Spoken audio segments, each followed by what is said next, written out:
Hello everyone, welcome back to Blood Omen 2. We are now outside in the wilderness, outside of the city of Meridian in Nosgoth, and this is where the game actually starts to get interesting from here on. So we got Cain, we got his Little Red Riding Hood outfit, which a lot of people laughed at back in the day and probably still do, so we are ready to go. So let's continue on. Oh, look at that spider web. I was actually looking at the mural when you first start up the game, and the start menu. It actually gives away the identity of the vampire's enemy if you look closely enough. It's done very subtly, but you can definitely tell who they are if you look closely enough. So that's a nice detail. I didn't notice that before.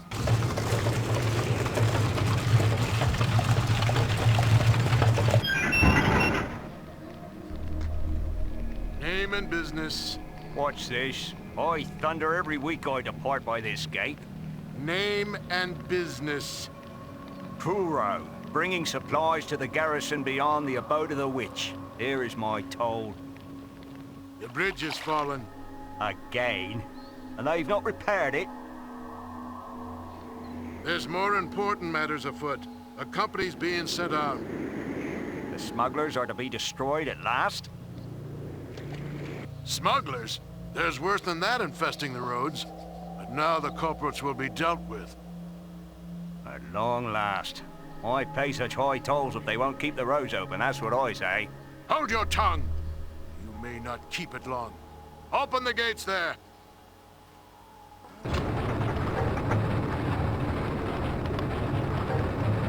The witch's abode, so that's definitely the Seer that they're referencing. Hold L2 and select Berserk. Press 0 in combat to strike when the rage bar is active. There we go, we got a new gift. That's basically a very rapid combo that Cain can unleash. It would have been cooler if he could actually just move faster getting Sebastian's gift, but I guess they weren't gonna make the game too easy for us, so there you go. Seraphim being cheap bastards don't want to repair the bridge.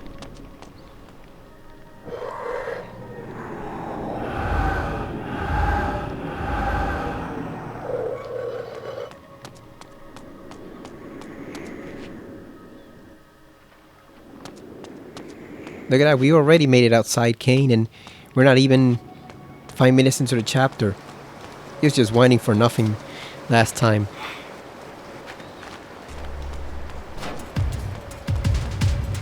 Oh, did he see us? I guess so. Let's try out Berserk.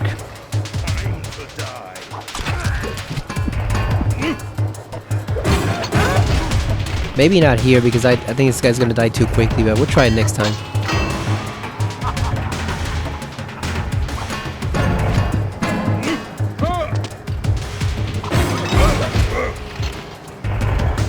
Yeah, I think this guy's gonna die way too quickly. We can try it on the next night.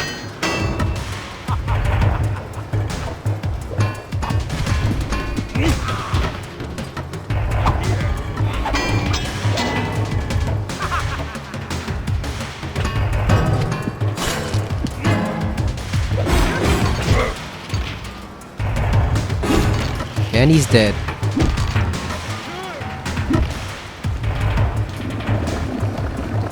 How are you all doing tonight?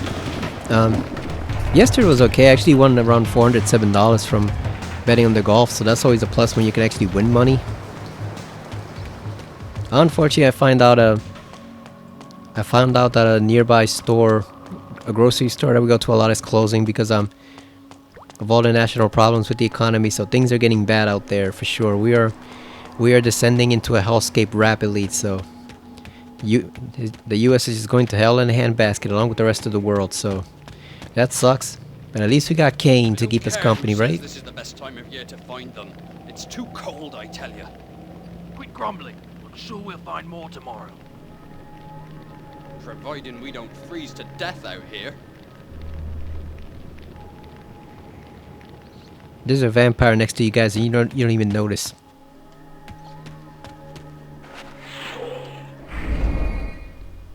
Oh, we got a new victim.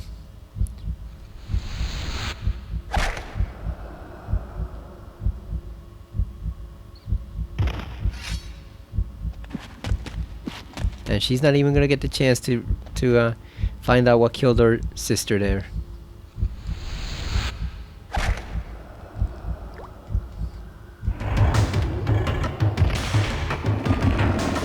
They got new outfits too. Why are all the women dressed so skimpily, especially outside in these environments? You'd think they wear more protective clothing. But I guess even some of the men are shirtless, so it doesn't really matter.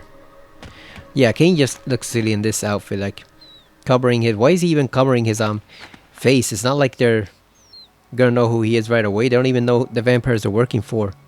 He could just be some random freak. And not only that, like it's just he's not even doing stealth. It's not like you're practicing stealth. So why would they care? Should we use Berserk and give it a try? Now let's save it for the night. Let's save it for one of the armored knights. We can really kick their ass. These aren't too bad. Oh, I forgot that one has that roll move that she can do. That's actually pretty dangerous if you get caught by it. Unfortunately for her, as you can see, she is not armored, so she can only take a minimal damage. Look at that, stabbed her right in the cheeks. Right in the ass. Like Art in Terrifier 3, just doing an art style. You think Cain would tolerate a predator like Art going around killing people in his kingdom, or would he deal with him himself? I think Cain would deal with him himself and probably take like all of 2 minutes to kill Art.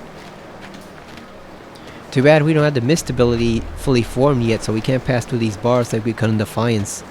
Or Blood Omen, the original. Yeah, Cain versus Art, I think that would be quite a mismatch because Cain would just deal with Art in like 2 minutes, and that would be just to extend it. He could probably kill him in like 30 seconds, just throw an implode spell at him, but you know, you gotta make it interesting for a guy like Cain. He can't be too easy. He enjoys the challenge. Why else would he want to conquer an entire world? Can we jump over there? Let's see. No, we cannot. We can float down. There's a lot of puzzles over here with wheels and stuff like that. With like water power, hydropower. So there's quite a few enemies we have to charm.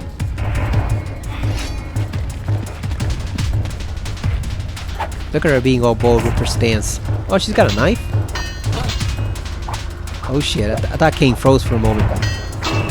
That would have sucked if we had to restart the whole thing over again. Why are they not connecting? What the hell's going on here?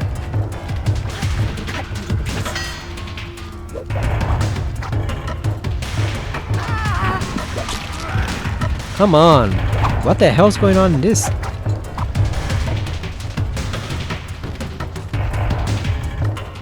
Is it the terrain? You know what, we might have to pull Berserk. There we go. Damn, look at that.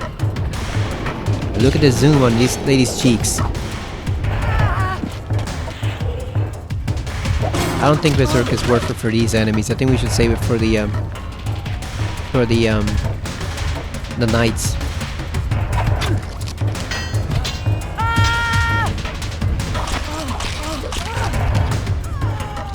Yeah, you do your Xena cry right there.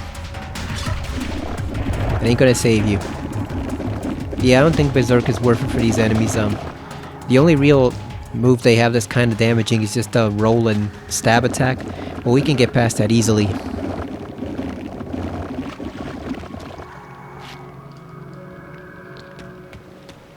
So it's not really a priority.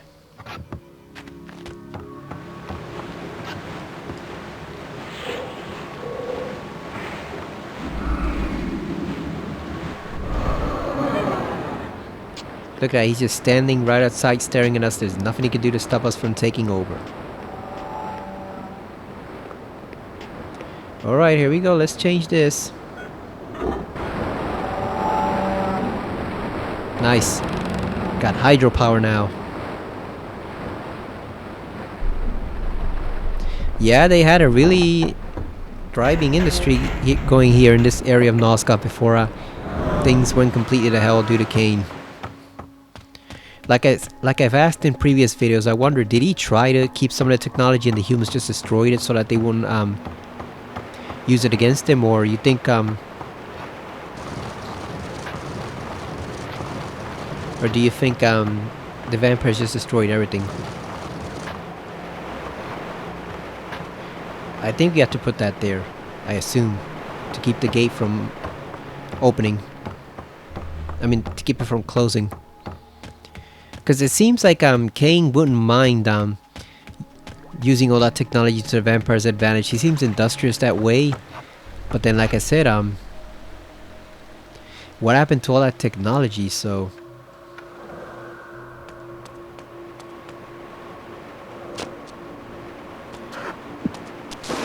ooh, god damn. Let's save over here. You'll notice there's 2 files in the canyons. That's because we had to replay the whole previous chapter all over again because the audio was no good. It did not work. So I just had to replay everything. We're gonna quit because that would be a stupid way for Cain to die jumping into a pool of water like that. So we're just gonna reload. But yeah, we had to do the whole section all over again, and I completely forgot half of the stuff I even talked about the previous video, so I just improvising on the fly. Trying to find some stuff to talk about. Just ended up talking about where Darth Vader would win against Cain and stuff like that. Young Cain, Elder Cain, Nova Cain. No, not really. We did talk about Vader and Cain. Yeah, because it says the audio, I did not realize the audio was messed up and it did not record any commentary whatsoever. It was just pure gameplay from beginning to end, and like I said in the new version of that video now, this is not a game that could sustain itself on pure gameplay. It's just not that fascinating. You need to liven it up just a little. Alright, so let's go over here.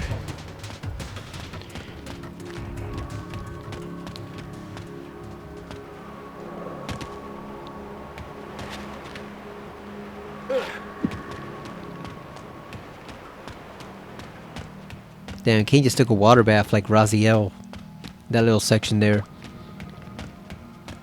Okay, so let's not waste any time. Let's just kill these 2 immediately. Damn, throwing the knives at him. I don't get, there's something about this hill that doesn't let you connect with the enemies. I don't know what it is. There we go.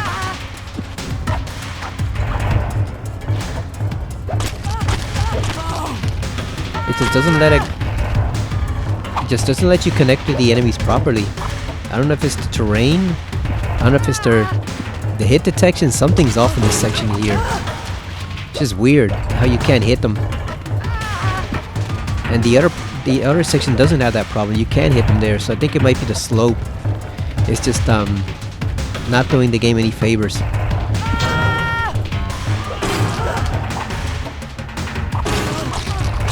See, look at that. He swiped 3 times at her, but only once connected the first time.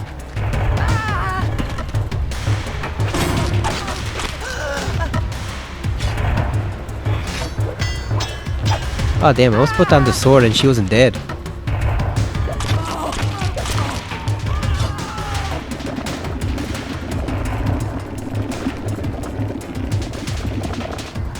Look at the chiefs rising from him draining her. Do you think they intentionally chose to make it seem like their hips are gyrating or, you know, going up and down when they were... Because that doesn't happen in Blood Omen or Defiance. There you just suck the blood quickly in like a second and a half, or that's pretty much it. It's not this long drawn out process. You think that was just the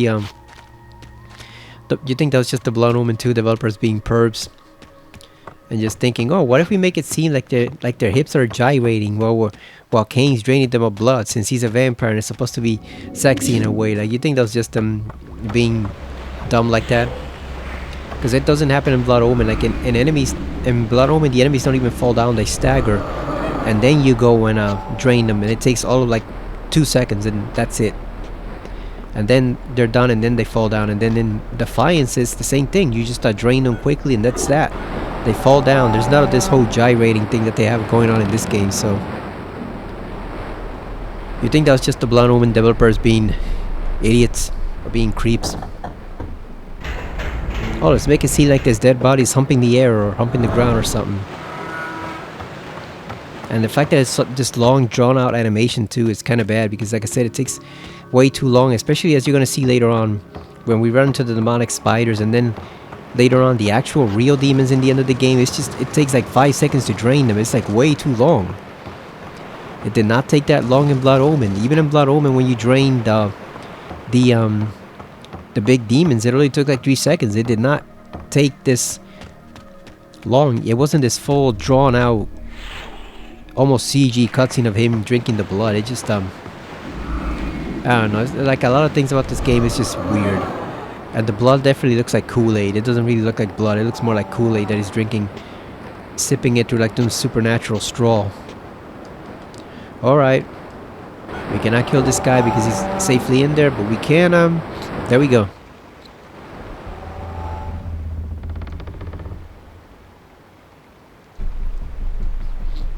And now we got this movie again. See, there you go. Now I can't close. Just be sure, don't let yourself fall in the water there or you're toast.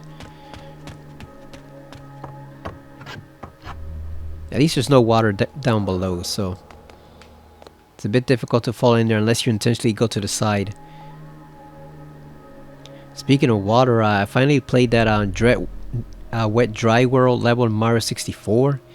I'm trying to beat that game because it's I've owned that game probably for like 10 years or 13 years. I've never beaten it ever, and I got the new version a couple years ago for the Mario HD collection. I'm trying to beat it now just so I can understand what all the hype is about. That game is so fucking frustrating. God damn, I don't think I've ever seen such an annoying Mario game as that one. It's not badly designed. It's just Mario moves like a whale on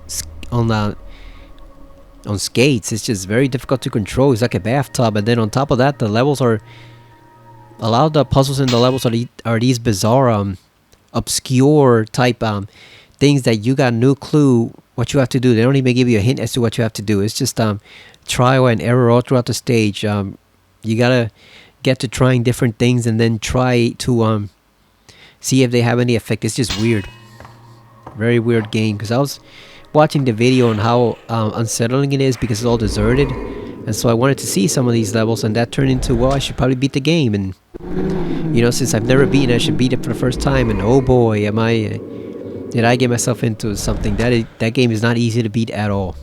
It's insane. I don't think you need to use the jump for this short distance, but I'd rather do so just in case. I don't want to try to float over here and end up hitting the wall and you're toast. Okay, so let me jump over here, do a little hop. Oh, this was the same area we were in before, so it's empty. Okay, so we're fine. Now we can jump over here and ignore that Seraphim dude that replaced the guy we killed. I guess he just always respawns if you restart the game. Look, I've got some lore. I'm sure he probably senses us nearby, but there's nothing he can do. He cannot reach us all the way up here, so he can just stay there guarding his little post and we won't have to kill him. Who is that? Oh, it's a random dude. Please, don't hurt me. I'm not interested in you, fool. I'm just trying to intimidate you. Oh, it's no wonder he was running here scared. We got this bitch down here.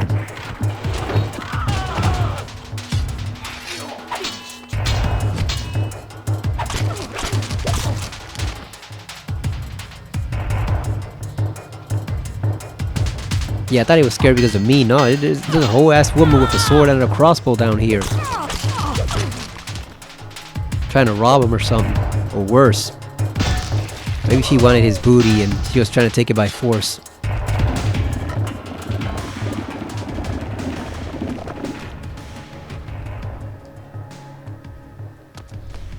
like they did in Lex in that one episode. What was it? I think it was called Waz. They were trying to find. If you ever seen that show with the crew, they were trying to find a way to save Zev by restarting her biological clock. And at one point, Stanley got held up by gunpoint. They just there were like 5 women all holding like what they call black packs, which are basically like disintegrating weapons, and they just told him strip. He had no choice. He just had to do it, or else he'd get blasted to hell by those 5 women, all at gunpoint. Leave me alone. I'm trying to get the hell out of the way, fool. You imagine that? Getting held at gunpoint with energy weapons by 5 crazy women. And they just tell you to strip, and you got no choice but to do it, or else you're toast. That show was pretty good. It unfortunately fell apart in the later season. The last season, season 3 was okay, but it was pretty dark. A lot of people didn't like that they went more serious. There was still humor, there were still parody elements in season 3, but a lot of people didn't like that they went much more serious with the storytelling, which I actually thought was a plus. I thought the show was a little bit too silly sometimes for its own good in seasons 1 and 2. I like that they went more serious with 3, but people didn't like it, and so what ended up happening is when they kind of sold the rights to the Sci-Fi Channel, and before it was made by a joint Canadian-German production, so the quality was pretty good. And then when they moved it over here, and I guess the Sci-Fi Channel started filming over here in the actual US, it all went to hell. They just went completely on the nuts on the parodies, and they had like only like 20% serious of the episodes, and it just didn't work. Like they leaned too hard into comedy, and it was not funny, and it went the wrong way. You know, because the appeal of the show was that it was very humorous, very sexy, but it was also some seriousness sometimes. There were some actual stakes involved, but then they went to all parody, and it just did not work as a complete parody of itself. Like it wasn't even making fun of other sci-fi shows at the point. It was making fun of itself, which almost never works for any series when you start parodying yourself. God damn, look at this jackass. Well, that cost him, didn't it? He regretted that move. Come on, big boy. But other than that, the show was still good. I should probably finish getting the DVD sets sometimes. I don't think it's on Blu-ray, unfortunately. I think it's only DVD sets. If it is, I might have to track it down on Blu-ray, because the DVDs gave you the uncensored version, so you saw all the tits and asses in that show. Remember, it was / Canadian in German, so they had no problem whatsoever with showing booty and showing breasts and stuff in that show. They did not have an issue with sex whatsoever. And it was funny because the first actress who played Zev, Eva Haberman, had no issue getting naked on screen, and then the second one, even though she had no issue getting naked on screen, the first one, she did a lot more action scenes and sequences and fights in the first 4 movies that were like the first series of the first 4 movies were the first season of the show. And she was pretty much more like action girl. There was some sexiness, and then it's funny for the second season when they switched to Xenia Seberg, even though she was a much better character, and she did a lot more sexy scenes. She did not get naked in that at all. For long extended periods of times, you only got like glimpses here and there. I always thought that was weird. There you go, there's your help. Face it, you're never getting out of there alive anyway. You'll serve a better purpose feeding Kane.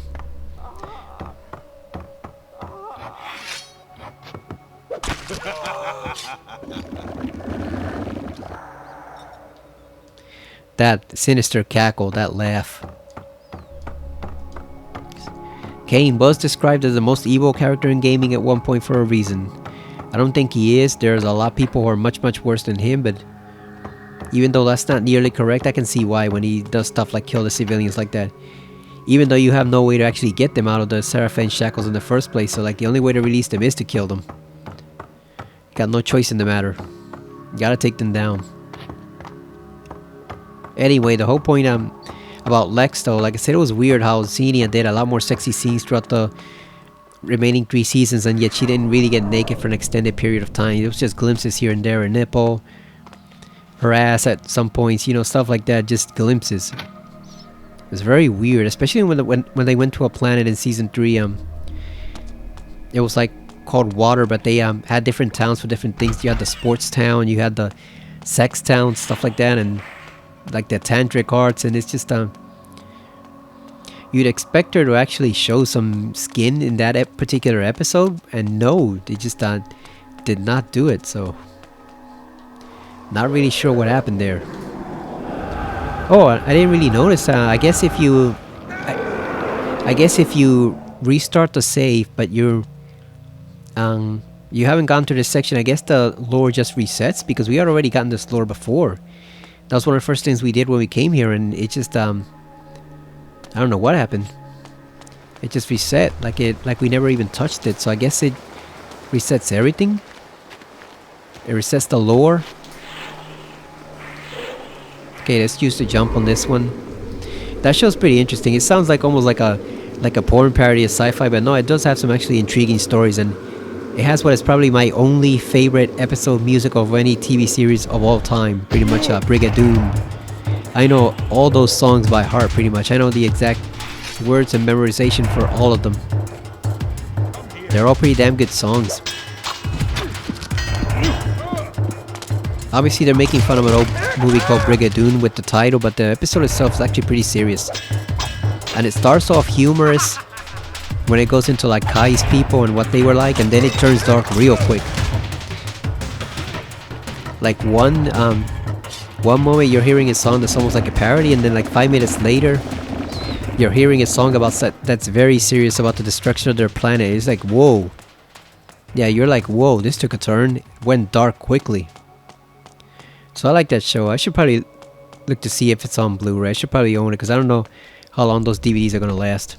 And I'd rather have the complete series anyway. Even if season 4 is crap and only has like 4 good episodes, I'd still rather have the complete series anyway than have like a 20 DVD sets. It's just saves on space, and it's much better quality anyway.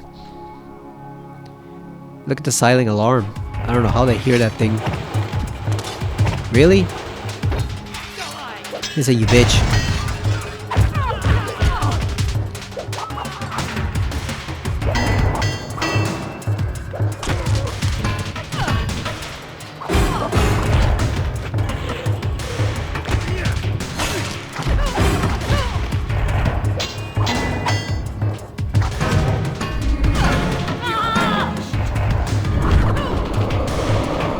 Yeah, we don't need to use Berserk on her because they're very weakened enemies.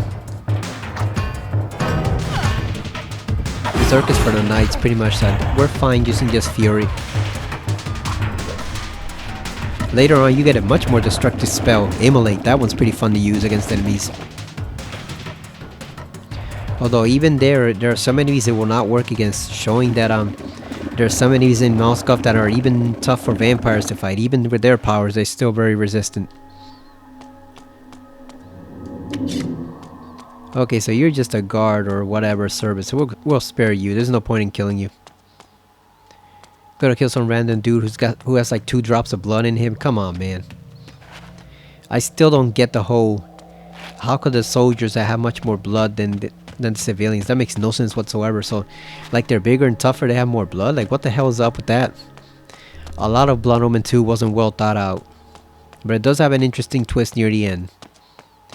Very interesting twist. That was probably what got me hyped near the end when I heard that name mentioned, and I realized who we were fighting in the catacombs later on, and the tunnels. That was got me hyped, and that's probably what I'm getting hyped from. That is why I saw the game favorably and didn't realize a lot of its massive flaws until I played it later on. So we can open that door, but not yet. Yeah, well, I think that kind of blinded me towards towards seeing the game favorably and not really realizing how badly done it was in certain aspects. Because I heard that name and I realized who we were going to be fighting for the first time. Oh damn, it didn't even work there though. The stealth kill. I pressed the button and he just did a regular sword attack.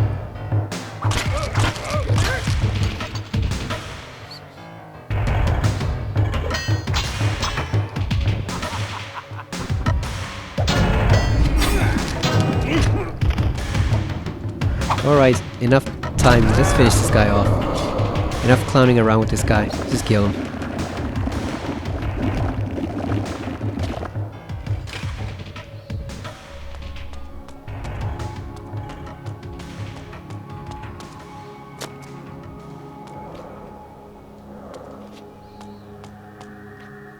Very barren out here. It almost looks like it's in the middle of like some endless pit or something, like a void or wasteland.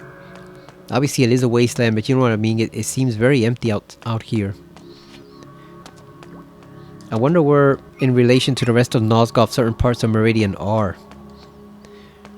That's also a very strange departure too, because in the original Blood Omen, all the towns were named with like German-sounding names, and now we have Meridian, which is not German-sounding at all. Seems something more like Celtic, or I don't know. It just doesn't seem like a German name. And I wonder why they chose Meridian too. The closest thing to it I've heard is actually Median, which is where the monsters live in Clive Barker's Nightbreed. That's an interesting movie for sure. Nightbreed, I watched that on Shudder with the unfortunately now defunct Last Drive, and they had the last episode a couple of days ago on Friday. But well, 3 days ago. But I watched that with the commentary with Joe, Bob, and Darcy, obviously, and I think they had even like the guys who restored it, the restoration expert that put together the movie towards Clyde's vision. You know, the studio had butchered that movie, so they had to basically rebuild it using the editing. They rebuilt it almost from the ground up and made it into an actual decent movie that isn't trying to pass itself off as a fake slasher. But yeah, that's where the monsters live there. Median is like this city underneath a graveyard, which was slightly disappointing because I thought it would be like this gigantic city, like almost like Atlantis, and the way they talked about it in reviews and stuff. And no, it's like this, it's really cool village, but it's like underneath the graveyard in some part of, I don't know if it's like in Ohio or something like that. It's underneath the graveyard, and it kind of has like its own bridge system, and it has like you know, it has like the treetop villages and stuff, almost like the Ewoks from Star Wars, or like you see those villages in Donkey Kong games, like that treetop villages. It's almost like that, but it's for humanoid monsters. An underground village, pretty much, or city underneath a graveyard. So really creative movie, but not for everyone, that's for sure. It's definitely not for everyone. Get out of here, rats, before you get crushed. Are they threatening that guy or not? Or are they guarding him? I guess they were guarding him, because we're gonna fight them. Oh, we got an axe.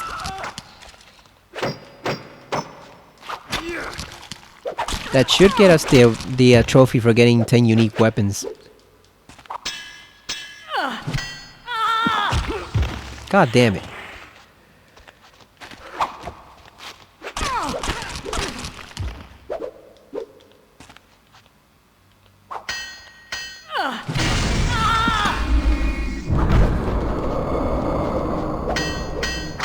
That does it for her.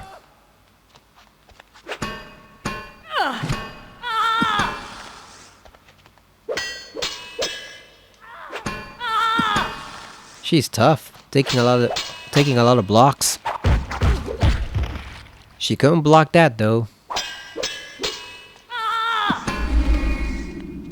Just finish her off. Enough time. We wasted enough time playing with that enemy.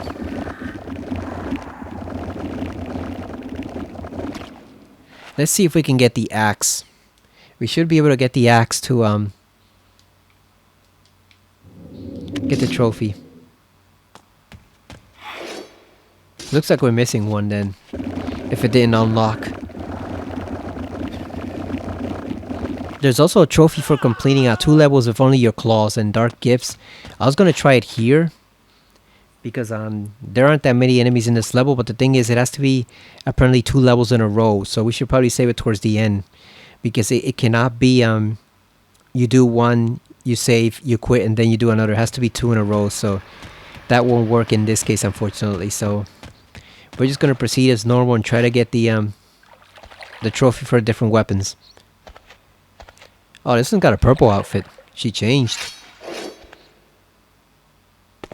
How did she know that there was someone behind her? How did she know? Oh, and she cut off the bridge with her Xena cry. Look at that. King's like, what the hell are you doing? Too bad for her. That's not gonna stop us, right? Because we can jump over this bitch. So that won't do shit.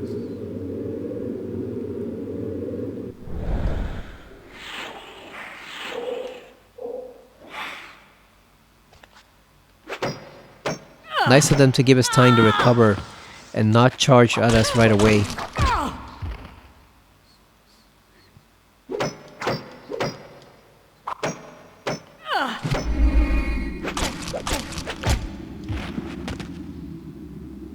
Give her the axe behind the back. Damn. Right in the cheek. The left one. See, look at how ridiculously long the blood-sucking animations are getting, and that's not even the worst of them. Worst are the demons at the end that are insanely long. It's insane how long it takes to drain their blood. Come on. Oh, really? Get out of here, Kane. Boulders are too much for you. You can't handle boulders. Damn, look at that. We got blocked. No way back now.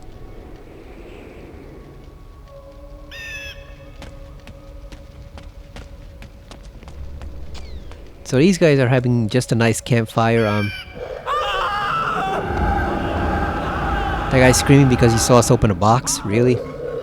You're out here in the wilderness where you've heard stories of demons and bandits and mercenaries and all that stuff, and what scares you is a guy opening a box with his mind. Really sensible there, my dude. Really sensible reaction on your part. You're scared of a guy opening a box, but not the demons and potential monsters and wasteland bandits and all this stuff out here. Okay, so we're at 30%. Who's this guy? Oh, he's got a cutlass, like a pirate. Too bad for him. We got that instead. Look at that, he's dead. Oh no, he's still alive. Oh, there's the spiders. Look at that, she's trying to fight it. I think it's a spider, or is it a man? Oh no, that's a man. I thought it was one of the spiders. Let's pick up the cutlass, see if that gives us a trophy. Let's see. There it is. Tools of war. Excellent. We got it, finally.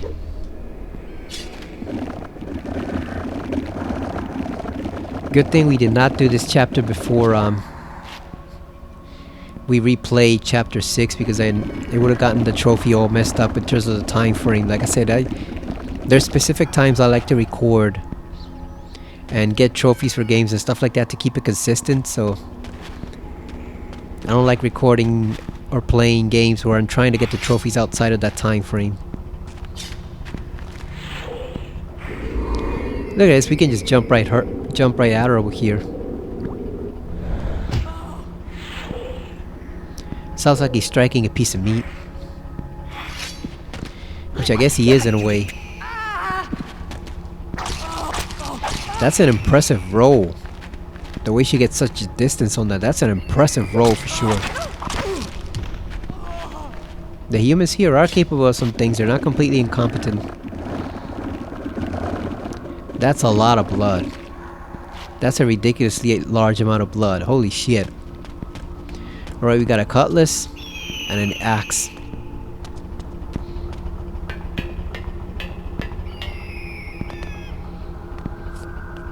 Oh, okay, I was about to ask what's on top of here, but it's just jumping over here.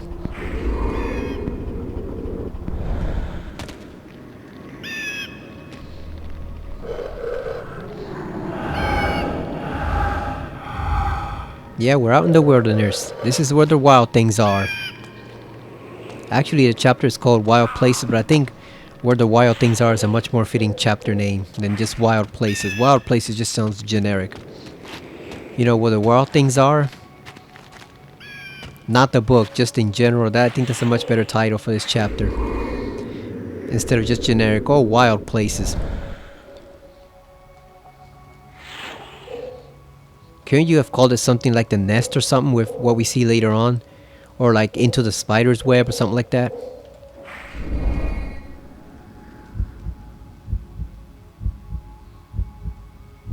Damn, we should have kept the axe so I could see the animation. Oh, I thought it was gonna cut across her boobs. That would have been brutal. Damn. Really? Come here, lady. I'm gonna cut you to pieces. No, you won't.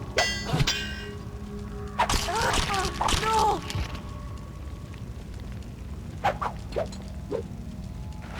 He's got a ponytail. That's deadly in combat. You can grab somebody's hair like that and really cause damage. And take the opportunity to attack. If you grab them by the hair. That's why a lot of people, a lot of militaries prefer you keep short hair. I guess nowadays it's not quite as important if you're fighting from a long distance using firearms and stuff like that. You're not going to get up close and personal with the enemy soldiers, but still in ancient times and even until like not modern times, but like a couple centuries ago, that definitely would have been a concern. Someone grabbing you by the hair and using that to cut your throat or stab you or whatever, or shoot you from behind. If they got you by the ponytail.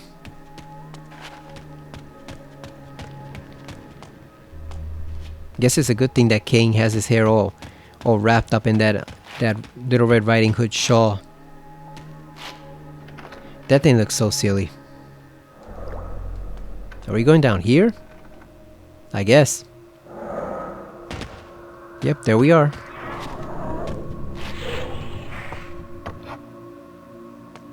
Was there much to learn from that last convoy of caravans? Little of value. Stories of demons roaming the canyons have scared away most of the prize pickings.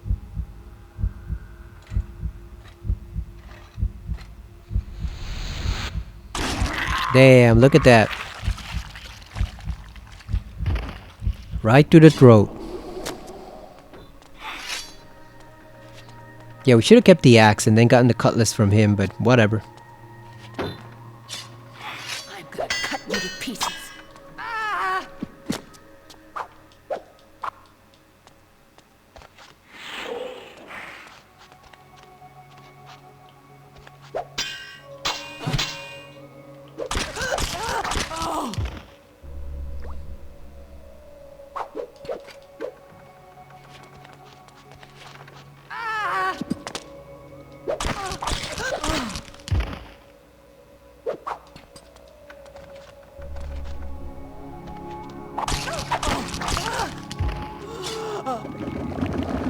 I really gotta get moving on finishing this game because I really want to play Defiance, especially since I've been watching somebody play it. I thought watching them play it would make me, you know, want to wait so that I'm not both viewing and playing the same thing at the same time. But no, now that I'm actually getting deeper into the game and that playthrough that I'm watching, I actually want to play it for myself again. So I gotta hurry, finish up and beat this game. So that's why we're focusing on Blood Omen 2 and Resident Evil just for now. We'll get back to RoboCop eventually. That's a pretty good game. And Pac-Man 2, we'll get back to that eventually. But right now I just want to finish Blood Omen. You know, I just want to finish Blood Omen 2 so we can get to Defiance, which is the, obviously, finishing point of the story. That's the grand finale. It shouldn't have been, the grand finale should have been Dark Prophecy, but it is what it is, unfortunately. There is some slight hope that since they do have the story outlined for Dark Prophecy, and then they developed all the stuff about the bosses and all that stuff, and they even have a demo for Dark Prophecy in the remastered version of Defiance. There's hope that they might resurrect it someday and just finish off the series properly. But for now, why can't he block the knives? Yeah, for now, Defiance is the finale of the series, and that suits me just fine. He pretty much knows what he has to do at the end of that game, so it's not like it's a big mystery what he has to do next. He knows what he has to do next to save Nosgoth at the end of that. It's spelled out pretty obviously, so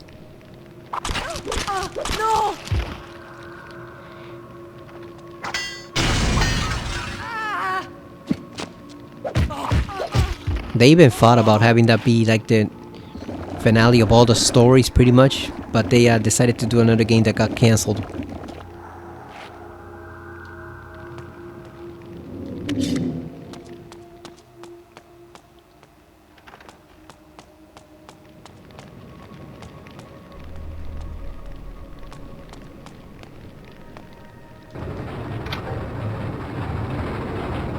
Alright, we're going down. Or up in this case. What a rickety lift. Looks like it's 100 years old.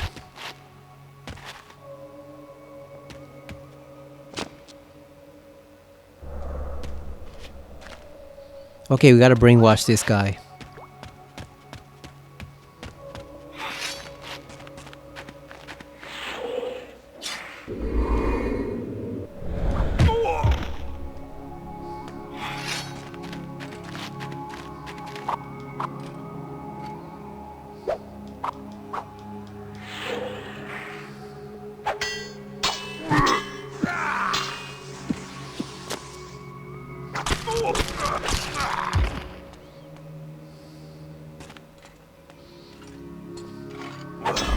What do we have here?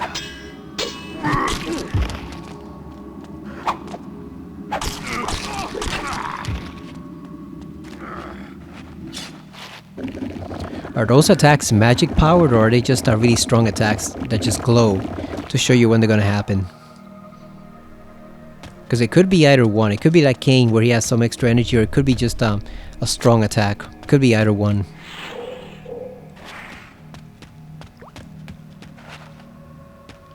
You'll pay for this!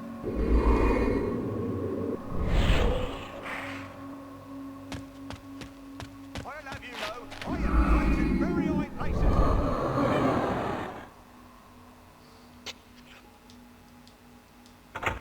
I'll have you know, I have friends in very high places. No, you don't. You don't have any friends. Okay, now we gotta do this guy.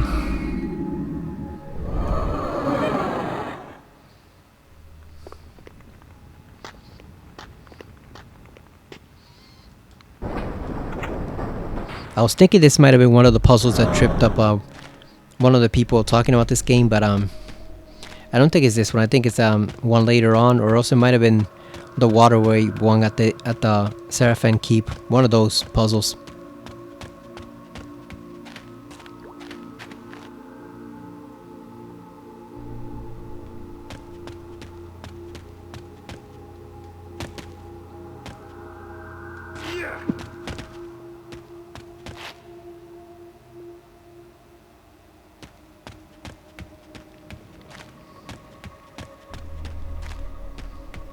Wait a second.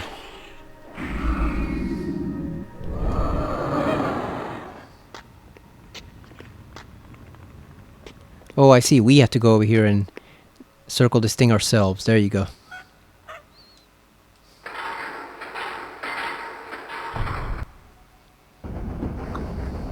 Alright, the ladder's down.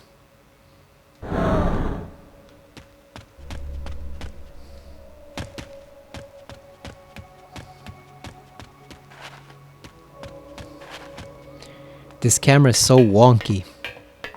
Whenever you're moving, look at that. It's just so jittery and stuttery.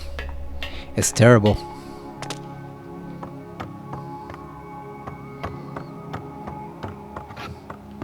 Okay, we got up here. Now what?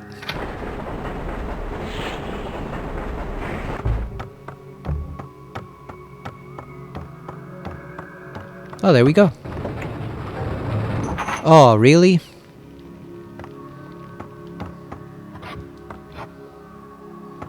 Really?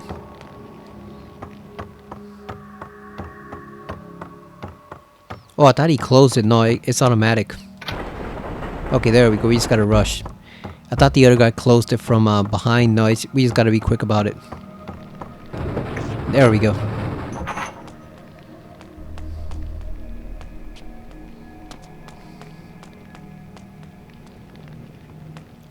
Is there anything in here?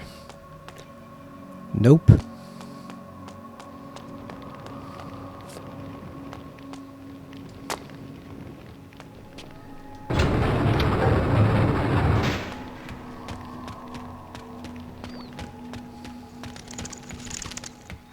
Damn, look at the size of those bats. It's almost the size of Cain. Those are some huge ass bats. Look at them. I wonder if they're natural or if they got mutated by some of the glyph energy here. Could be either one.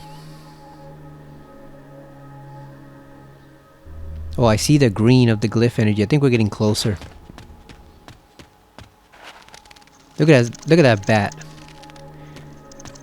Almost looks like a puppet flying around. You think Cain keeps bats as pets or not in the future? Does he empathize with them or is his bat symbol, is his bat form, you know, is it just a coincidental? You know, like obviously vampires are associated with bats and Vorador looks like one, but like, do you think Cain actually keeps the regular bats as pets or not? There's the spider demons. Let's go. Ooh. Be careful of that glyph energy attack.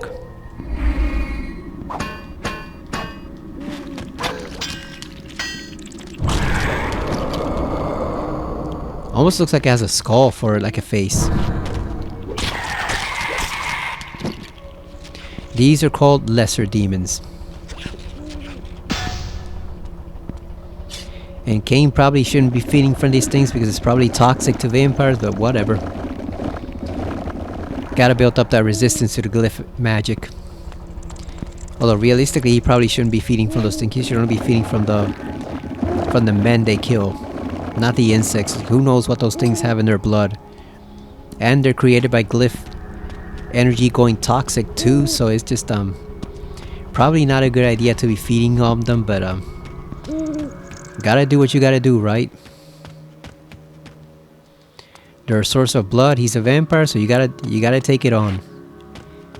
Even though realistically he probably shouldn't even be touching the stuff with how contaminated and toxic it probably is.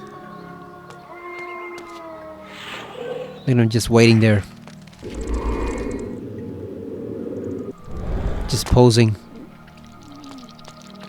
Damn, he saw us coming.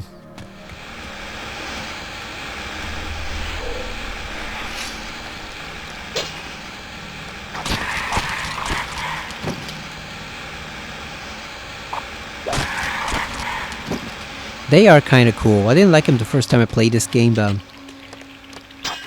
because when they mentioned demons, I thought it was going to be the Blood Omen 2 demons.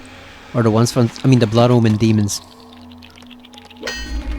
Or the ones from Soul Reaver 2, and it was these mutated fucks. So I didn't really like them there, but they have a cool design about them. Kind of spider-like.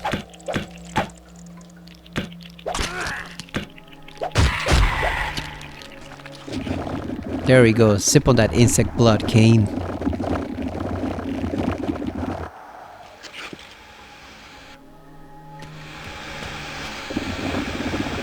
Yeah, he probably shouldn't be taking insect blood in general, let alone from those guys, but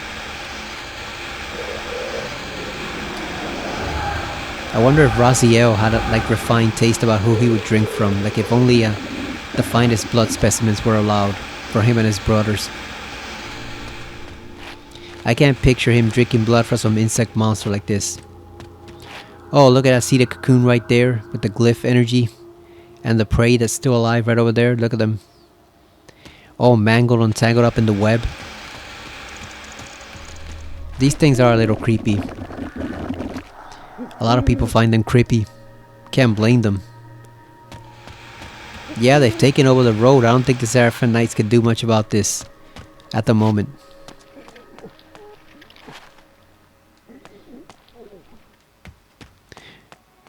It's like Bloodborne, where certain roads are just occupied by all the monsters.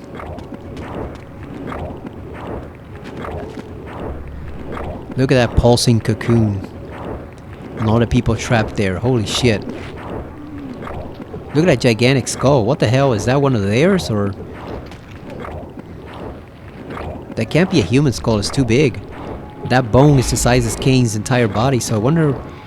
is that some of their bones that the Seraphim Knights killed? Or who are those things? Or were there other mutated creatures here? Giants.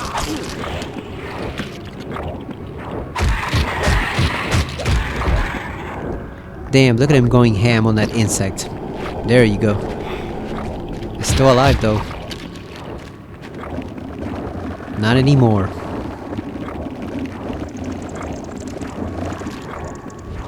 Holy shit, we're at 55 minutes and we still haven't even made it to the Seer's house. This is a long ass chapter.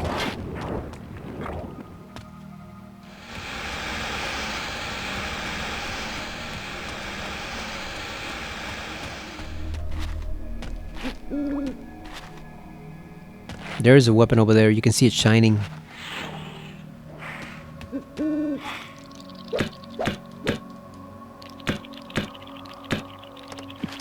Funny how the insects know how to fight and block like they're boxers. You'd think they would just be slashing wildly and everything, and no, they actually know how to block. These insects know the basics of CQC. Close quarters combat. Insane.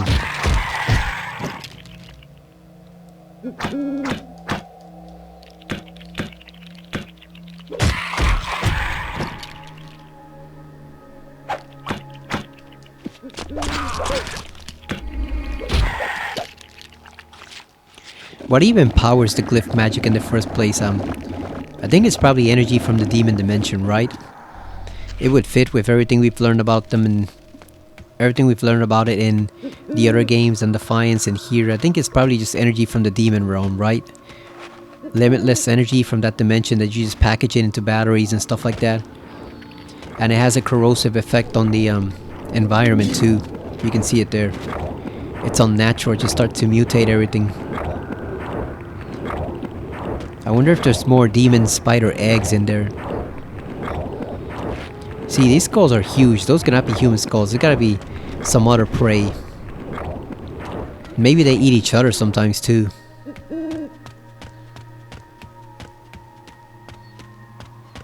So it's not just the pillars mutating Nosgoth's wildlife and ruining the environment. There's a lot of other things too doing it. There's a lot of factors at play. A lot of other forces at work that are just corrupting the environment little by little. It's not just the pillars. Please,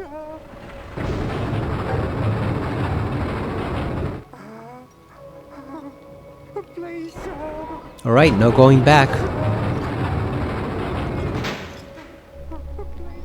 Damn, look at them tear apart that guy. He's finished. Sucks to be him.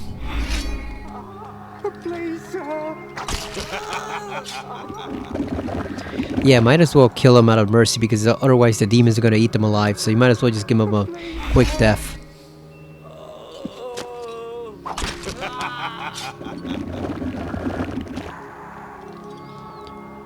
And those are taken directly from Blood Omen 1, the references. I thought he was coming over here, but I guess they can't enter the spot where the save point is at. Let's save, because I want to see how much we have left on this chapter. 55%, holy shit, we still got a long way to go. And I'm getting tired already. This is my second recording session this evening, so we gotta hurry up. Let's not waste too much effort on these guys. I do like the blur effect though when he does that quick move. That is cool.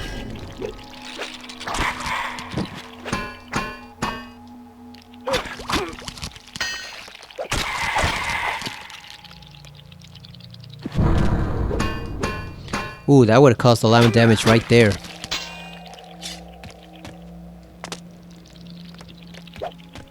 We should not have eaten those guys. We should have just God damn it. We should have saved them in case we needed an emergency. Can he follow us in here? Nope, he cannot. What do we do? Can we ambush him?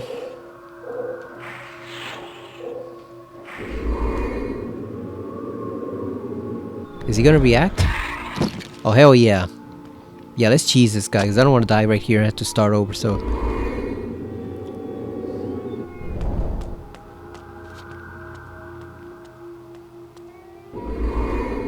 Yeah, let's see. Can he not target you while you're in here? Maybe we can cheese him. Let's see. Oh, hell yeah. Nice. Yeah, let's just keep cheesing him. Now he even turned his back on us, so let's see. There we go.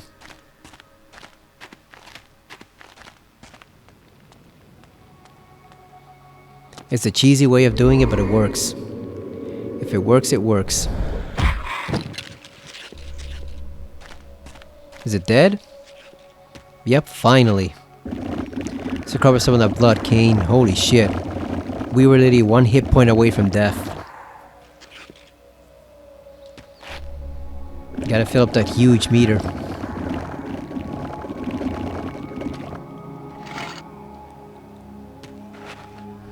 Oh boy, this freaking game.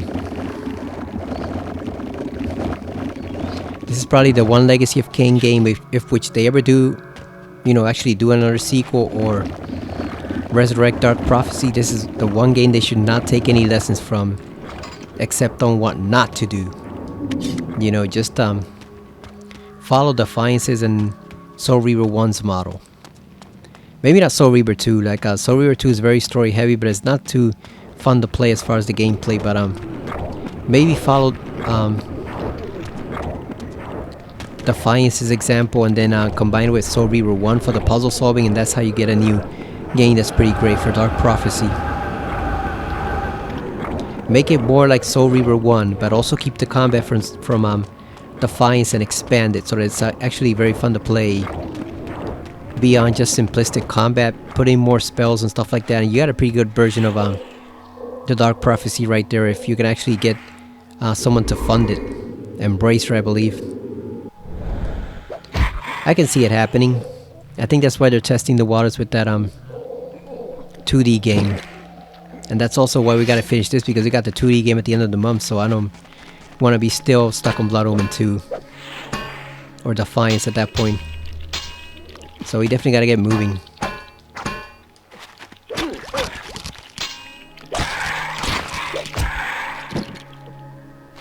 I don't like how they block almost every strike.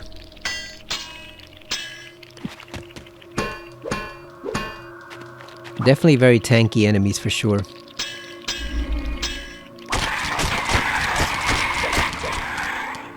Yeah, you gotta use the Berserk because it's actually really useful here against these guys. Maybe not regular enemies so much except the knights, the heavily armored guards, but these guys definitely, you need the Berserk to make the fight quicker. Otherwise they just take an eternity to kill.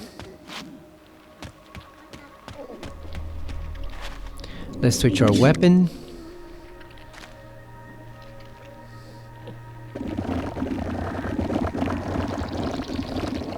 God damn. Look at that, he interrupted our feeding. How dare you, jackass.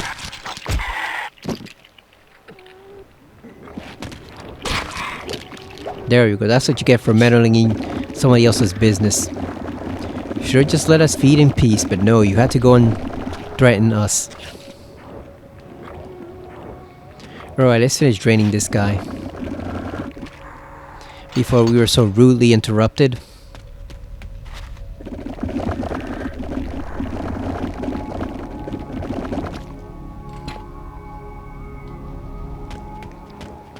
It is 17 minutes to 4 AM. I think I've got like maybe that before I just get too tired to go on, so hopefully we can get to the end of the chapter by then and keep our 1 chapter per video pattern going.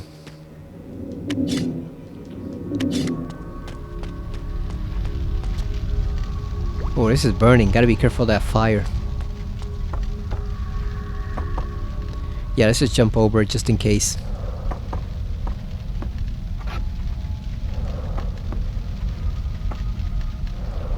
Reminds me of the section in Resident Evil 7 in Jack Baker's house when everything is burning and you're still fighting Jack in the fire anyway. Mutated Jack.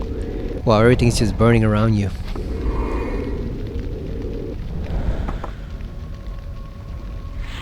Death Stranding 2 had that whole burning section in the forest also. That can be tricky in games to balance, you know, when you're fighting a boss or doing something else but the area is burning around you and the fire, every time you touch the fire, damages you. That can be very tricky to get right in a game. You know, I make it so that the player doesn't die instantly. And they can still fight back effectively.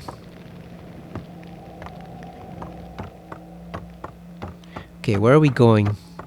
Let's see. There's nothing down here.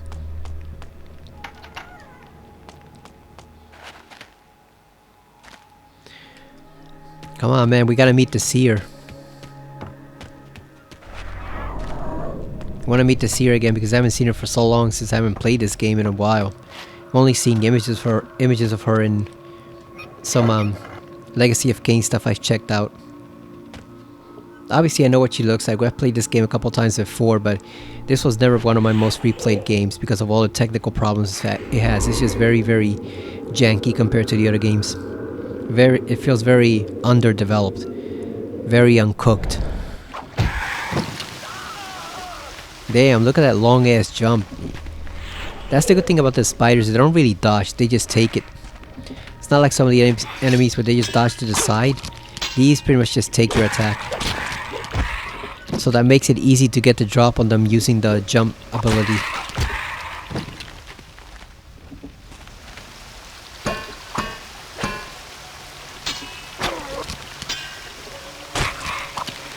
You just gotta watch out that you don't block the wrong time. Because it's very easy to mistime the block for these enemies and you end up getting hit once or twice. Like I just did over there in that little section here. He got me once. Okay, so I guess we gotta brainwash this guy.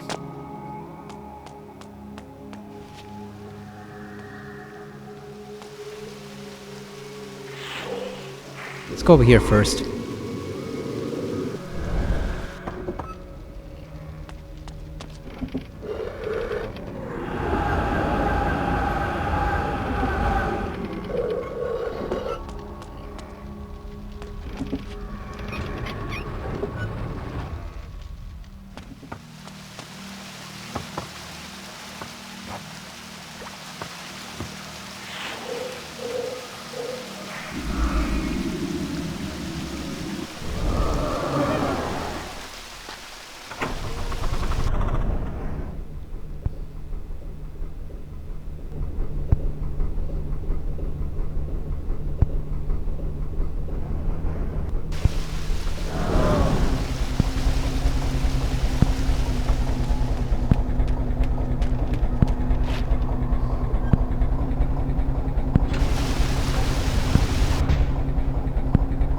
That's kind of ghetto right there, that the scene just skipped to you riding the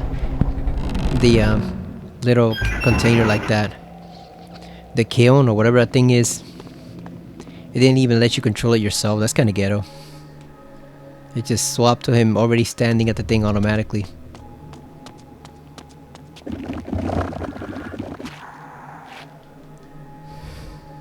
And that was a short sip.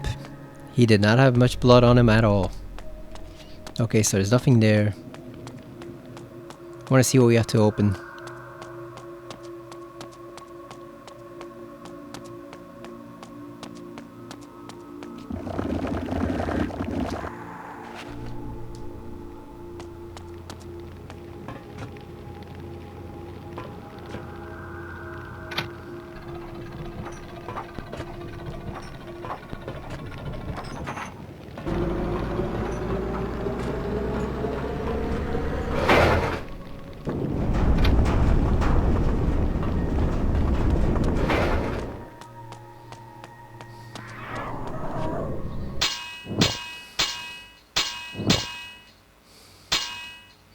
How much do we have left? Let's see. 65%, so a fair amount.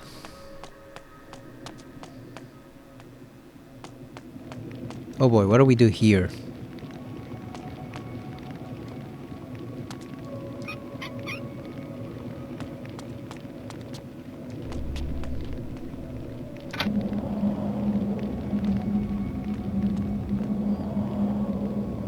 Okay, so let's see if we can open up this door.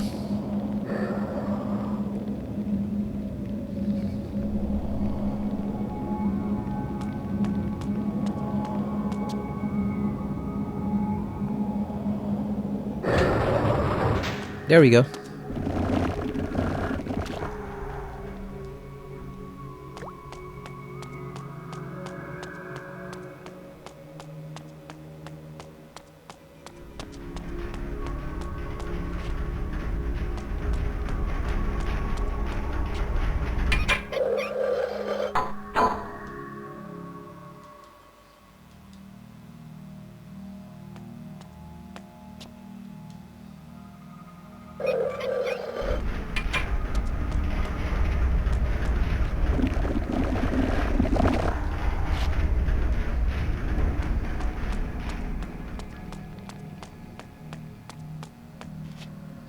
Some more lore.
Alright, let's switch that up. What do we have to pick up? Let's see. I think we gotta pick up the rock.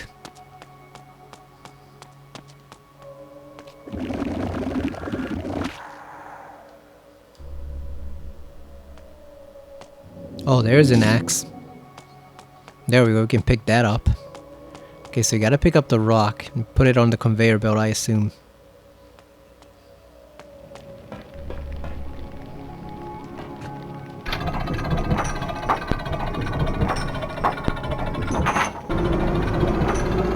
Yep, there we go. Now move it to the right.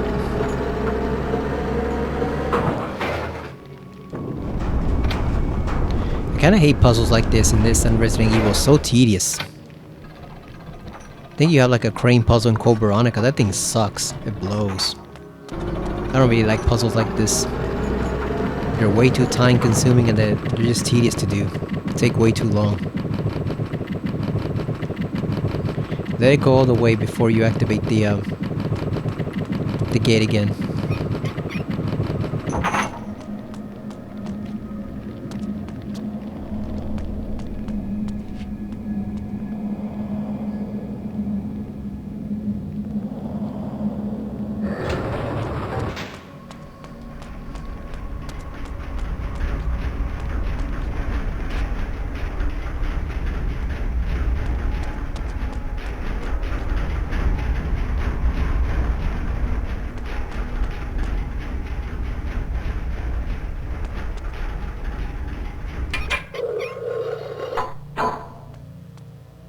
Okay, so we blocked that.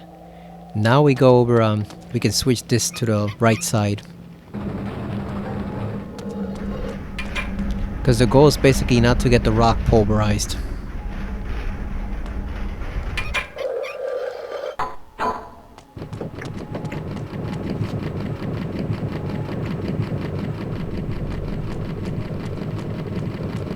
There it is, we made it to the other side.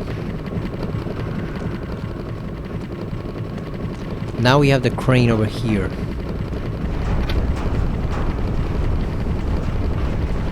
We drop it down to pick up the rock, and then we take it all the way to drop it on the right side.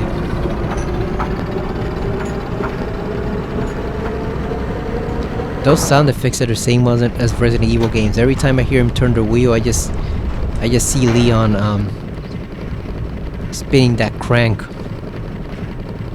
over and over again.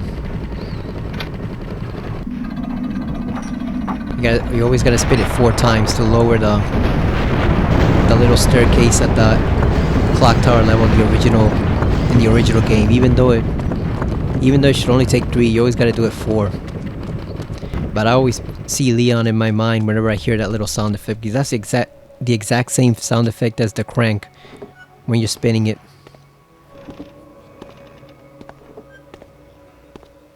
I told them. She cursed them. I told them. The old witch, her minions would come and slay us all. I told them. Damn. Kane was like, I've heard enough of this bullshit. Could have found an easier way to take him out of his misery. Just hit him with the axe, but I guess he just wanted to. He just felt like being cruel to that guy. For all the nonsense he was babbling about. Curses aren't real, right? Except for the vampire curse.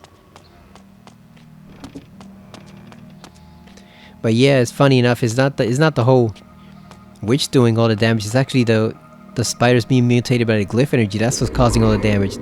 The Seer has nothing to do with it whatsoever. They're blaming the wrong person. She's not the right one. It's just the glyph energy that's corrupting everything. Among other things like the inherent corruption of the pillars. But mainly it's the glyph energy. It's just making things worse. They were already bad, but it's getting worse.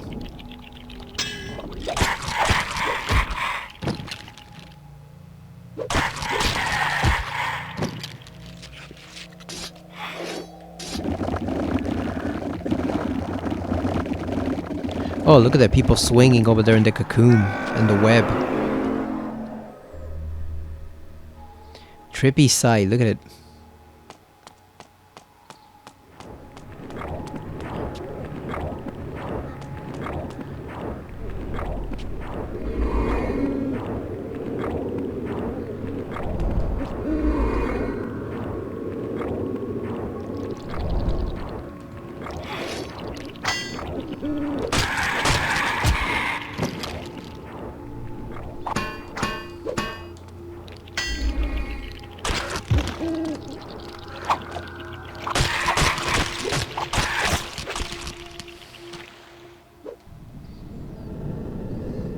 That combo looks so cool in motion, but at the same time, like I said, I do wish it had been a different ability, like just one that made him run faster or fight much faster rather than doing the same combo over and over again, you know. Like the idea of the dark gifts themselves is pretty well laid out, but it's just a wasted opportunity here because you don't really get any really unique powers except for like the mist and one later on that's called Immolate. That one's pretty useful, but then you get the telekinesis and that's completely wasted. And like I said, the brainwashing, the charm can only work on regular guys, not enemies, and then all you can do with it is just get people to open switches or fall off a ledge, so it's not really all that useful regardless. So it's kind of a wasted opportunity, the whole dark gift stuff. It could have been much better promoted. And if they ever do remake this game, hopefully they add more different ones that are much better than this. Because these kind of suck. They're not all that great. Oh, I see. We gotta go back. I see the lore. Oh no, that's for the weapon. Well, good. It'll heal our axe then. We won't have to worry about it breaking so quickly.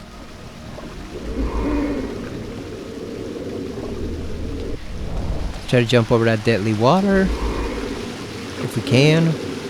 Yeah, we can.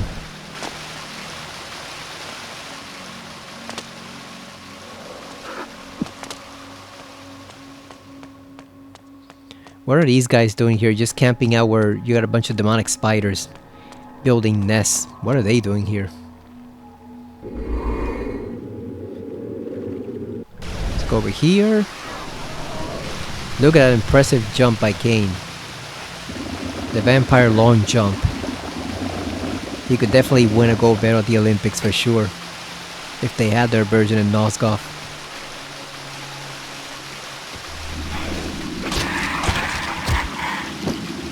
Okay, so we gotta unlock that gate as soon as we do this thing first. There you go.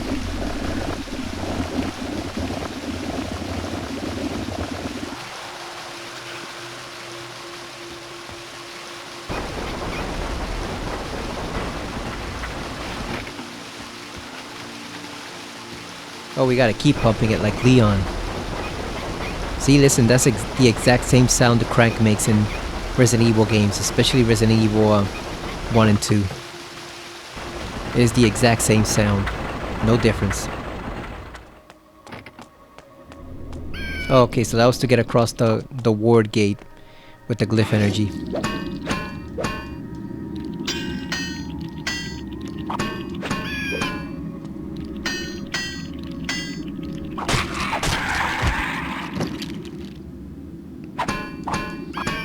I like the sound they make when they get struck.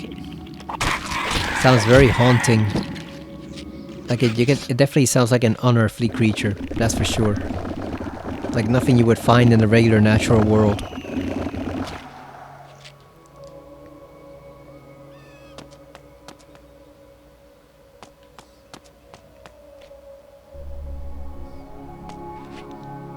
Oh damn, I wanted to get him from the side, but it just didn't work.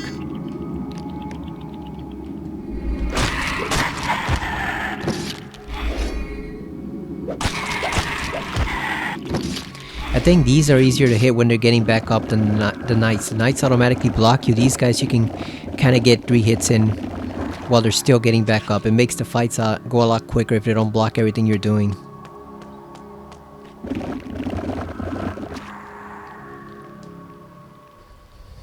I think we're almost there, guys. I think we're almost at the end. We just gotta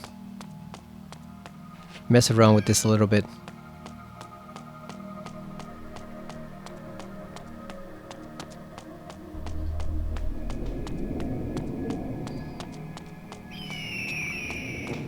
Yeah, it's funny how it looks like it's shorting out, but no, it still works. It only looks like it's broken. It actually still works.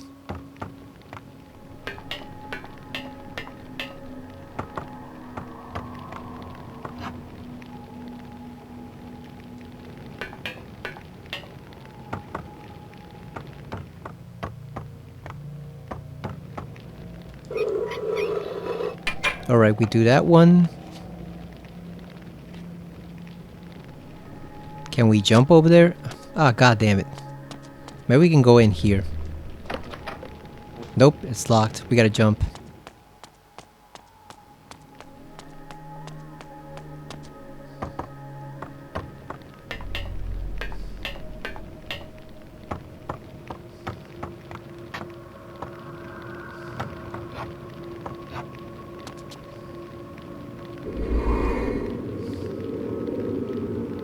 Oh, the camera. Those are some spectacular view of him jumping, that's for sure.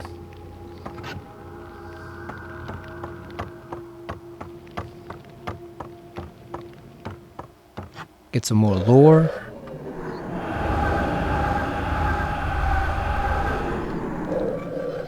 We're really building up the blood meter.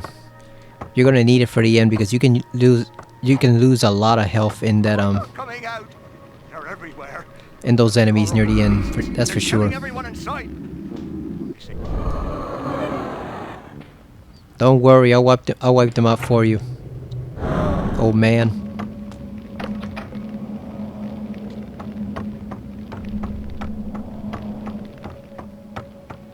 Obviously he's afraid of the spiders, but we'll wipe them all out. There we go, now we just gotta jump over here.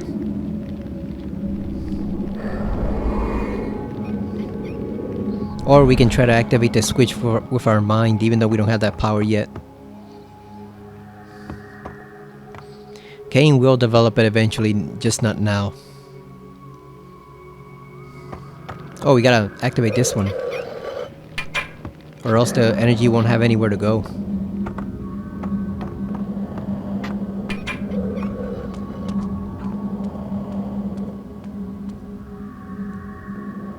Is it heading down? Let's see.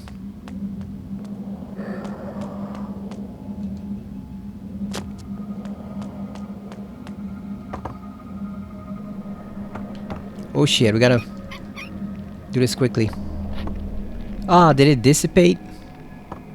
Oh, that sucks. Ah, god damn it. So this is you gotta do multiple switches.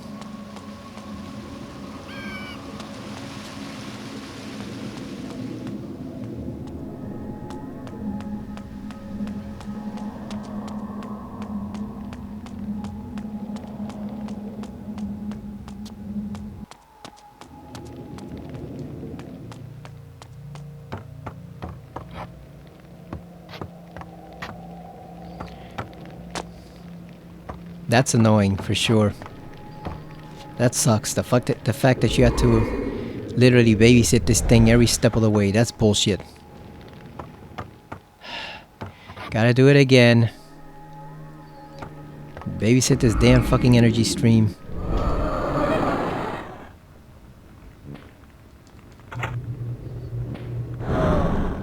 Why can't it just go where it's supposed to the first time? Why do we gotta babysit it and watch that it reaches its destination every single time?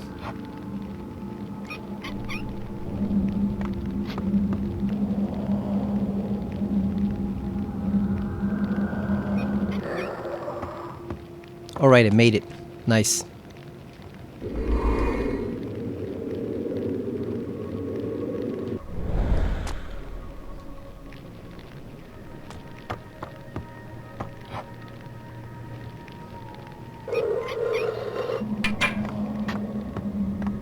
Now we go downstairs.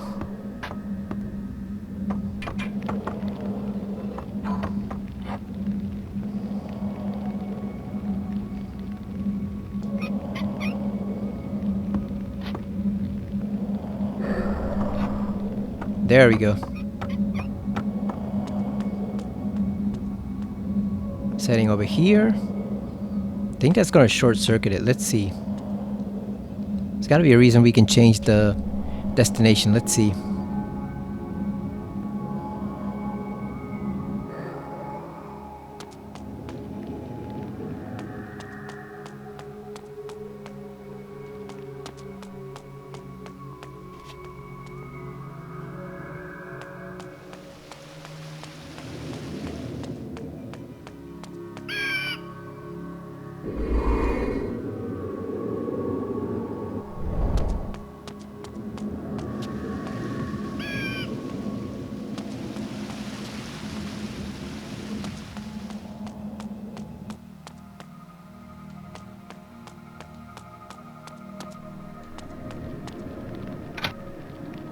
There we go. Okay, so the opposite direction was where we came from. There goes that guy. The guy's screwed. Just let him fight it out for a little while. I don't think they do actual damage to each other, but it's amusing to see. At least it'll kill the knight for you. It's less work for you to do.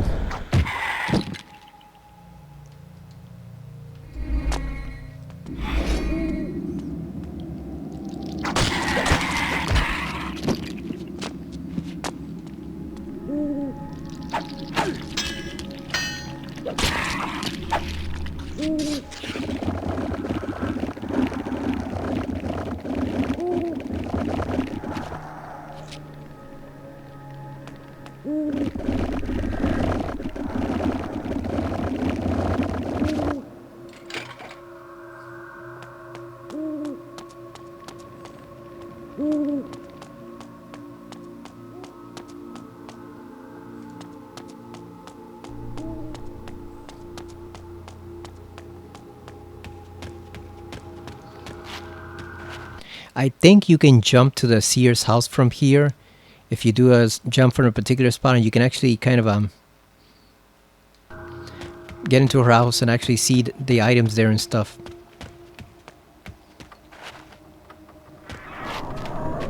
But I don't know how to do it. Because there she is right there. I know you gotta jump from one of these cliffs and you can actually do it, but I don't know which one. Ooh. Thought I was gonna do the strike. We should have blocked that.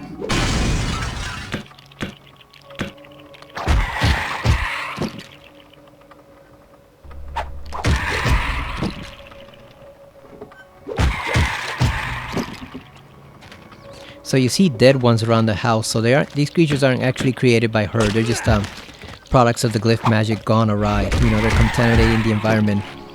But they're not really her minions like the people think. Otherwise she wouldn't be killing them.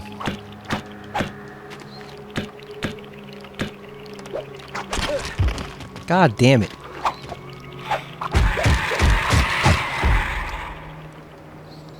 Yeah, go ham on him, Kane.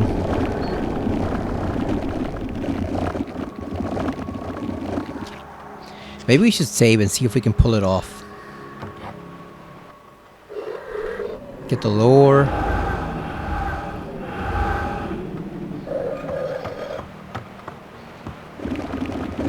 Yeah, so she obviously killed several of them, so she's not responsible for them. They're just mutations created by the glyph energy.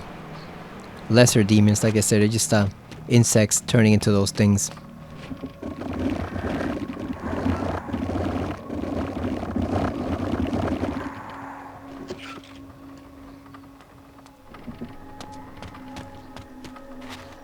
I think it's near the waterfall, maybe.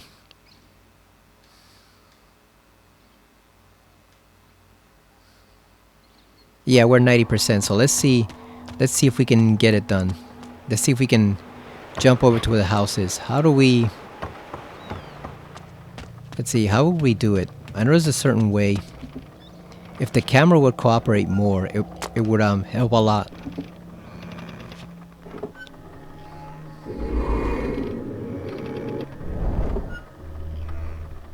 Let's see, we can jump up here.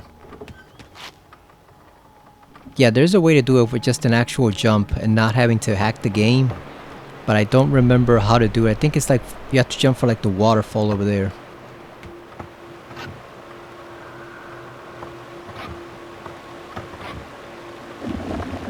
There's a rocking chair. It's nice to see even people at the outskirts of Nosgoth still use ordinary furniture. They don't have some fancy throne chairs or anything, they just do regular furniture.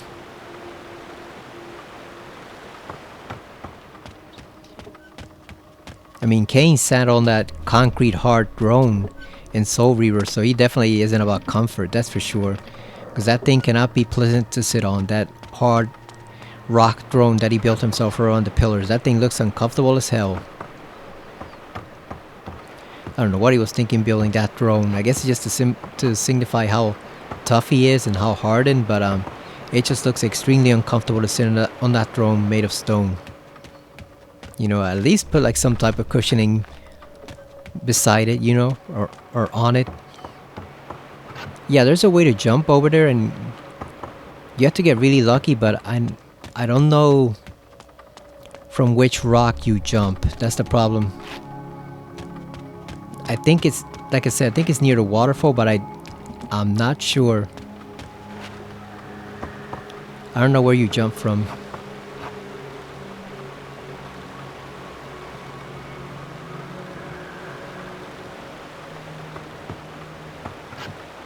Just as soon as we go in there, we're going to trigger the cutscene. I just wanted to see if we could do it, but we may not be able to. Let's see, can we do it from the side? We cannot.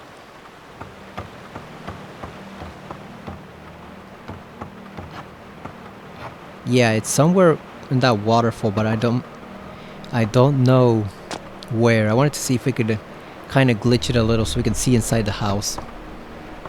But I think you have to jump from top of the well, and there's no way to get there that I can see. Maybe it's easier on PC or something. Because the jump is not responding. Let's see.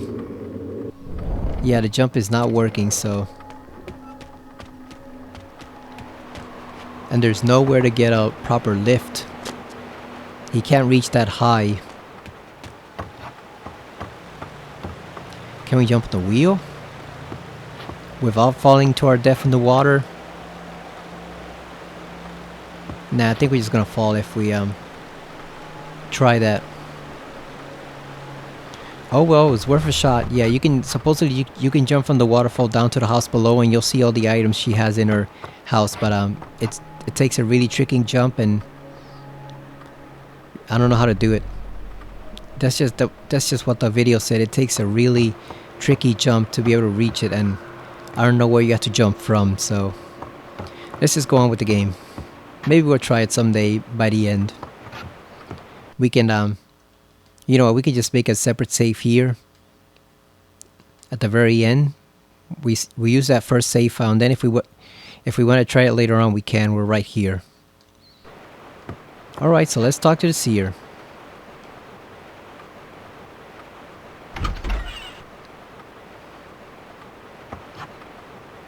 There's some weapons there. You can't pick up any of them. Look at that. You got a spare Reaver. Just not these Soul Reapers, just a spare weapon the team put in there for decoration. Begone, Dark One. I did not send for you. And yet, here I am. So I see. Cain, the disruptor, the pebble in the pond who destroys all he touches. You know me, woman? Better than you know yourself. Now that's You a know why Seer. I'm here. Perhaps. I seek information, and I must have it. What can you tell me of the device? The device. You're playing a dangerous game. Return to your night hunting, vampire. Enjoy what time remains to you, short though it is. I desire far more than blood. Where is the device? I will I'm not go seeing without some an things, answer. alright. Do you so enjoy being Bordeaux's lapdog? I am no man's dog, witch. No, I see that now. I I sense think Cain your enjoys seeing it conviction. too. I shall help you. If Nosgoth is ever to be healed, the device must be destroyed. And you, of all men, could be the one to do it. Know this. The device has lain dormant beneath Meridian for time beyond time. But now, the Seraphan Lord has empowered the machine to unleash its destruction upon the land. The entrance to the device lies in the heart of the city itself, under the very noses of the aristocracy. You will know the building by this sign. You will see this more than once, but the first one will show you the entrance to the device. No human can operate it, but a vampire could. What must I do? Come here. Drink. Drink my blood. Now! What manner of creature are you? You are like no vampire that I have seen. Who I am, what I am, is of no concern to you. Time presses. He is here. Do as I tell you. If you are to destroy the device and save Nosgoth, you must drink. Ah. Oh, good. Yes, drink, my dark prince. Feel my powers coursing through your veins. You can manipulate objects already by sheer will alone. But, as you were taught, you can only use this ability at close range. By drinking my blood, you will be granted the gift of telekinesis. You will be able to manipulate objects at a great distance. And you will be able to activate this symbol and enter the device. Bathe them in fire. Let them learn as they writhe in the flames and their bones dissolve the futility of their actions. The vampire and all of his kind shall be raised from the land. This world will be made pure by my hand. I will give you the peace you seek, Cain. Your death beckons you. He has found you. Your destiny draws even closer. I will transport you to the device. From there, use your newfound ability to gain entrance. What of you, Seer? Escape with me. I'm in need of allies. Am I your ally? My fate lies along a different path. Goodbye, Kane. Oh, she glitched out there for a moment. Yeah, she's got her own exit. Nothing to worry about. Like how he threw her an energy bolt with the Reaper, even though it was completely unnecessary. Why did he think a bunch of fire arrows would burn down a house made of stone? Like, yeah, some of it is wood, like the covering of the ceiling and stuff, but it's gonna take a lot more. You know, the roof. Some of it is wood, but it's gonna take a lot more to destroy it. There we go, that enigmatic symbol right there. Alright, so now we got the gift of telekinesis. He had it already, but it was only a close range. Now we could actually use it for long distance. The only problem is just to open up these switches, so not really anything too thrilling.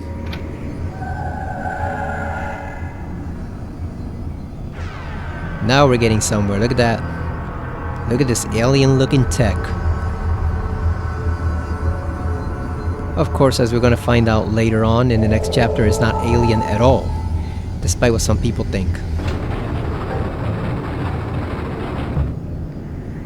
It's funny, I was watching a video before I watched the strictly fantasy videos. I was watching another one that covered Legacy of Kain, and they were talking about Blood Omen 2 and how, oh, this is all alien. And it's like, dude, the game itself tells you it's not aliens. You know, your own headcanon doesn't matter. Like, you're saying, oh, maybe these people come from a long time ago and they came to this planet. No, this is not alien, you fool. The game is going to tell you up front what they are. Hold L2 and select telekinesis. Press 0 to target enemy, or C or press again to activate. So I guess you kind of can push them around, but it doesn't really work all that well. You know, it's nothing grand. It's not like the TK in Soul Reaver, where you can use it to harm enemies and throw them aside by you throw that projectile bolt at them. This is more just for opening switches and stuff like that. You can push them around a little. Doesn't really work all that well.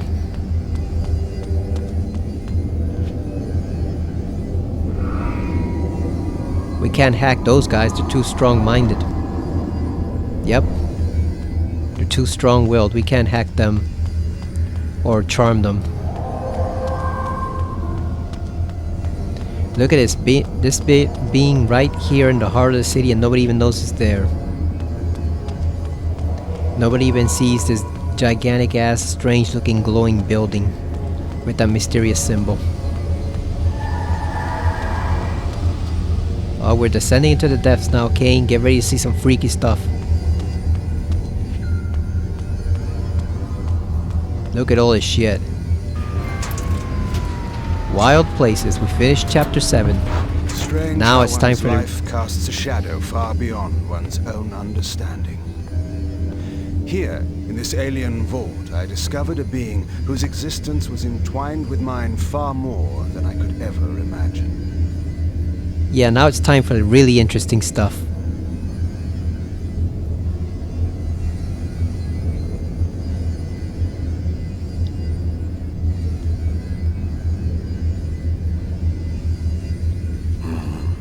Who disturbs me? Not one of my captors. Kain?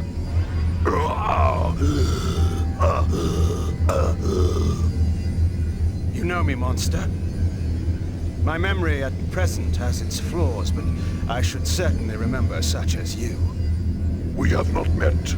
I know of you, of course. That you can return from the dead gives hope to us all. I seek an ancient device of great power. I am prepared to kill any who stand in my way. Have no fear of me. I am enslaved by the fiends that built this monstrosity to feed this machine with my life. Then perhaps we have an interest in common. I'm here to destroy the device. Yes, I can help you then. That which you seek is too great for you to destroy alone. It descends far underground. It rivals a city in its size. To destroy the device, you must seek out the being that built it. The Sarafan Lord. is older, far older.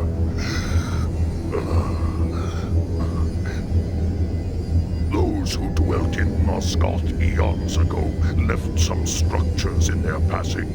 The device is one. The Sarafan Lord discovered how to use it. Only the Builder can make it stop. Do you mean to tell me that this being still lives? It's impossible. He is. Listen to me. There is a place in Nosgoth, far to the north, where time means nothing, where hours and years are frozen for eternity. The eternal prison.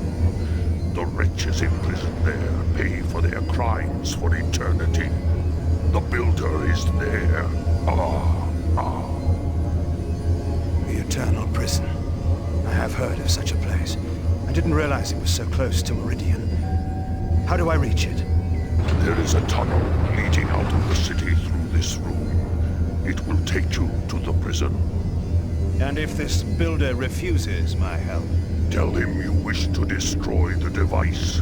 Believe me, he will aid you. I hope for your sake that what you have told me is true. You may believe me. Destroying the device will free me. At last, I will be in your debt, King. Alright, so there you have it. Here we go, the Eternal Prison. Bad Blood. This is probably the best chapter of the game by far.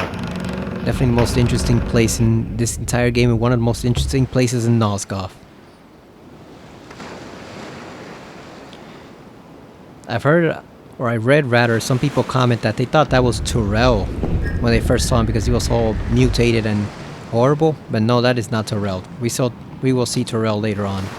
The vampire Tyrell. That is someone else. I won't say who it is yet because it's a huge, massive spoiler. Pretty damn big spoiler, but holy shit! Look at that subpar water. It's just like lines drawn and just crawling across the world right there. That doesn't even remotely look like water. Just looks like a bunch of lines passing underneath the rocks. That is some really poor, shoddy water work right there. But regardless, this is the best chapter of the game by far, in my opinion. So we're gonna save here. We're gonna stop for the night. When we come back next time, we're gonna tackle the Eternal Prison.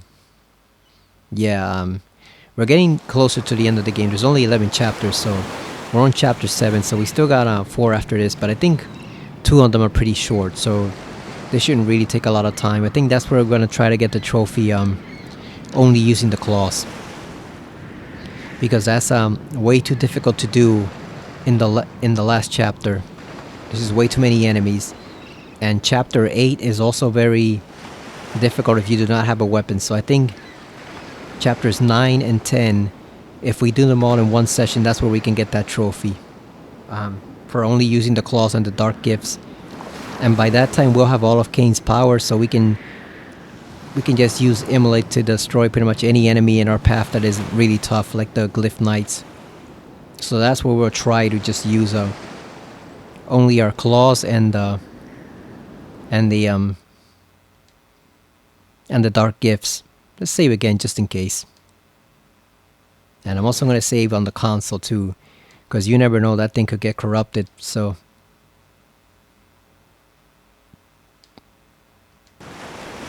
there we go.